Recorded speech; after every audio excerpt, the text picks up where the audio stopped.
जय हिंद साथियों, मैं अपने इस वीडियो में आपका पुनः स्वागत करता हूं। दोस्तों, आज के इस वीडियो में हम लोग बात करेंगे पारिस्थितिकी तंत्र, यानी इसको अंग्रेजी में कहते हैं इकोसिस्टम। तो आइए हम लोग इकोसिस्टम से पहले हम लोग बात करते हैं कि पारिस्थितिकी विज्ञान या पारिस्थितिकी किसे कहते हैं। इसको हम लोग कहते हैं अंग्रेजी में इकोलॉजी। तो पारिस्थितिकी अकेले को हम लोग इकोलॉजी कहते हैं और पारिस्थितिकी तंत्र को हम लोग इकोसिस्टम कहते हैं। तो आइए हम लोग बात करते हैं पारिस्थितिकी यानी इकोलॉजी के जनक कौन है। तो इकोलॉजी के जो जनक हैं ये अर्नेस्ट हैकल को कहा जाता है। देखिए, अर्नेस्ट हैकल ने ही इसका दूसरा नाम यानी पारिस्थितिकी का दूसरा ही नाम आइकोलॉजी भी रखा है। तो ये ध्यान देना, इकोलॉजी जो पारिस्थितिकी है इसके जनक हैं अर्नेस्ट हैकल, और इन्होंने इसका दूसरा यानी इकोलॉजी का दूसरा नाम आइकोलॉजी इन्होंने रखा। आइए अब थोड़ा सा बात करते हैं। देखिए, इकोलॉजी अगर हम दो खंडों में तोड़ें तो इको प्लस लॉजी। देखिए, जो इको शब्द है वो ओकास से बना है और लॉजी का मतलब लोगोस से बना है। अगर हम बात करें ओकास का मतलब क्या है, तो इसका मतलब ये होता है आवास या कह सकते हैं रहने का स्थान, और लोगोस का मतलब यहाँ पे है अध्ययन से। तो अगर हम मोटा मोटा इसकी परिभाषा बताना चाहें पारिस्थितिकी तंत्र और पारिस्थितिकी विज्ञान की, तो हम ये कह सकते हैं कि जीवों का उनके निवास के संदर्भ में अध्ययन करना ही हमारा पारिस्थितिकी विज्ञान या नॉर्मली कह सकते हैं पारिस्थितिकी कहलाता है। तो जीवों का उनके निवास के संदर्भ में अध्ययन करना पारिस्थितिकी विज्ञान या पारिस्थितिकी कहलाता है। अगर हम इसकी दूसरी परिभाषा देना चाहें तो हम ये भी कह सकते हैं कि किसी जीव का उसके पर्यावरण के साथ क्या संबंध है, यानी किसी जीव का उसके पर्यावरण के साथ क्या संबंध है, इसके बारे में भी अध्ययन करना ही हमारा पारिस्थितिकी विज्ञान कहलाता है। एक बहुत ही महत्वपूर्ण परिभाषा यानी बहुत ज़्यादा फेमस परिभाषा है जो ओडम नामक वैज्ञानिक ने दिया था।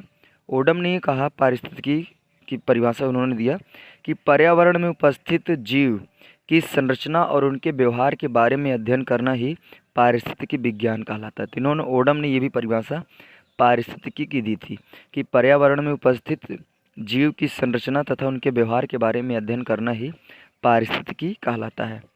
अब आइए हम लोग बात करते हैं पारिस्थितिकी तंत्र यानी इकोसिस्टम किसे कहते हैं। तो देखिए, इकोसिस्टम की परिभाषा यानी पारिस्थितिकी तंत्र की परिभाषा है कि पर्यावरण में उपस्थित जैविक घटक तथा अजैविक घटक। जैविक का मतलब जो जिंदा हैं और अजैविक का मतलब जो निर्जीव हैं। तो पर्यावरण में उपस्थित जो जीवित हैं और जो निर्जीव हैं, जब ये आपस में क्रिया करते हैं तो एक अंग का निर्माण करते हैं, यानी एक तंत्र का निर्माण करते हैं। उसी तंत्र को हम लोग कहते हैं पारिस्थितिकी तंत्र। तो पारिस्थितिकी तंत्र की परिभाषा देखिए, तंत्र का मतलब यहाँ पे कह सकते हैं एक अंग। तो पारिस्थितिकी तंत्र की परिभाषा यही है कि पर्यावरण में उपस्थित जैविक घटक तथा अजैविक घटक, यानी जो जीवित हैं वो और जो निर्जीव हैं वो क्या करते हैं, आपस में क्रिया करके एक अंग एक तंत्र का निर्माण करते हैं, जिसको हम लोग पारिस्थितिकी तंत्र कहते हैं। देखिए, पारिस्थितिकी तंत्र यानी इकोसिस्टम। इकोसिस्टम शब्द सन 1935 में एजी टांसले नामक वैज्ञानिक ने दिया था, इसीलिए एजी टांसले को ही हम लोग इकोसिस्टम के पिता कहते हैं। आइए अब हम लोग बात करेंगे पारिस्थितिकी तंत्र के प्रकार। तो देखिए, पारिस्थितिकी जो तंत्र है इसको बेसिकली हम लोगों ने दो प्रकार में बांटा है। पहला नंबर है प्राकृतिक पारिस्थितिकी तंत्र और दूसरा नंबर है मानव निर्मित पारिस्थितिकी तंत्र। देखिए, प्राकृतिक पारिस्थितिकी जो तंत्र है इसको दो खंडों में पुनः बांट दिया गया है। इसको जलीय प्राकृतिक पारिस्थितिकी तंत्र और दूसरा है स्थलीय प्राकृतिक पारिस्थितिकी तंत्र। देखिए, जलीय में इसको पुनः दो भागों में बांटा गया है। पहला स्वच्छ जलीय और दूसरा है समुद्री जलीय। देखिए, स्वच्छ जलीय में जैसे नदी तालाब झील को रखा गया है, और समुद्री जलीय में जैसे समुद्र और महासागर को रखा गया है। अगर हम बात करें स्थलीय प्राकृतिक पारिस्थितिकी तंत्र में, तो इसमें जैसे आपके घास के मैदान हो गए, मरुस्थलीय क्षेत्र हो गया और वन वाले क्षेत्र यानी जो जंगली क्षेत्र हैं, इन सबको हम लोगों ने स्थलीय प्राकृतिक पारिस्थितिकी तंत्र में रखा है। अगर हम बात करें मानव निर्मित, तो इसमें जैसे आपके धान गेहूँ खेत ये सारी चीज़ें जो हैं ये मानव निर्मित पारिस्थितिकी तंत्र हैं। अब आपके मन में एक डाउट ये बनेगा कि तो धान गेहूँ तो ये प्राकृतिक है। देखिए, भले भी वो हम प्राकृतिक मानते हैं, लेकिन जब इंसान बीज बोता तभी ये उगते हैं, तो बिना मानव के ये उग नहीं सकते, इसलिए हम लोग मानव निर्मित में रख सकते हैं। आइए अब हम लोग बात करते हैं पारिस्थितिकी तंत्र के घटक। देखिए, पारिस्थितिकी तंत्र के घटक या कह सकते हैं अंग या कह सकते हैं भाग। तो हम लोगों ने क्या किया, पोषण के आधार पर यानी भोजन के आधार पे हम लोगों ने पारिस्थितिकी तंत्र को बेसिकली दो खंडों में विभक्त कर रखा है। पहला नंबर है पारिस्थितिकी घटक यानी तंत्र या घटक कह सकते हैं, पास जैसे जैविक घटक, और दूसरा है अजैविक घटक यानी इसको अंग्रेजी में बोलते हैं बायोटिक कंपोनेंट, और अजैविक को बोलते हैं अबायोटिक कंपोनेंट। देखिए जैविक घटक में किनको रखा गया है, तो इसमें जितने भी सजीव हैं सभी सजीवों को इसमें सम्मिलित किया गया है।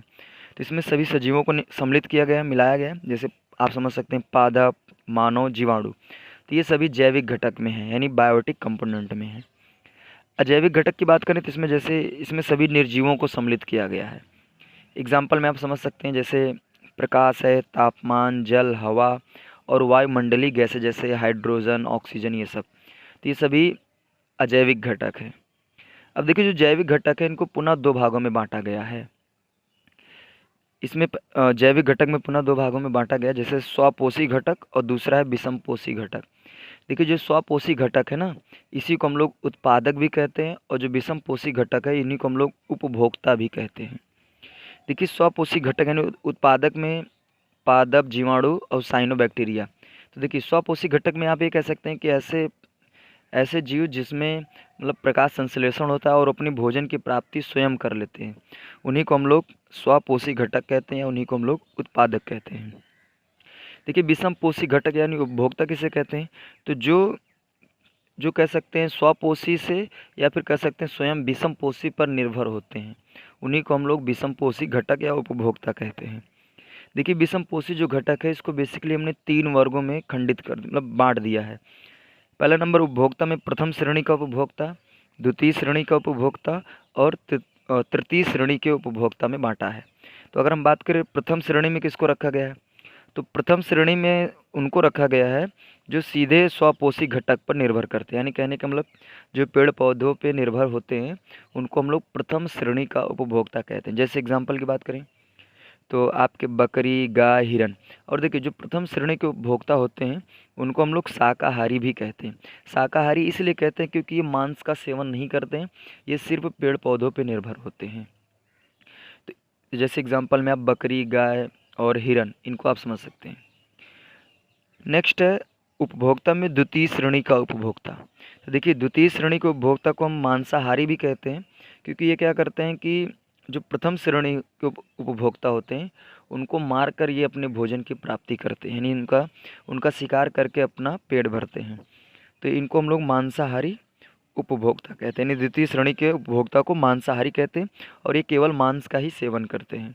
इसमें एग्जाम्पल में आप समझ सकते हैं जैसे शेर, चीता, बाघ, कुत्ता, बिल्ली, ये सब आते हैं। नेक्स्ट बात करते हैं तृतीय श्रेणी के उपभोक्ता। तो देखिए जो तृतीय श्रेणी के उपभोक्ता हैं इनको हम सर्वाहारी भी कहते हैं, और ये क्या करते हैं, ये पादप और मांस दोनों का सेवन करते हैं, यानी जो पेड़ पौधे होते हैं उनसे जो भोजन की प्राप्ति होती है उसको भी ये खाते हैं, साथ ही मांस को भी खाते हैं, यानी मांस का भी सेवन करते हैं। तो इसलिए इनको हम लोग तृतीय श्रेणी के उपभोक्ता को हम लोग सर्वाहारी भी कहते हैं। इसमें जैसे आपके हो गए मानव और भालू।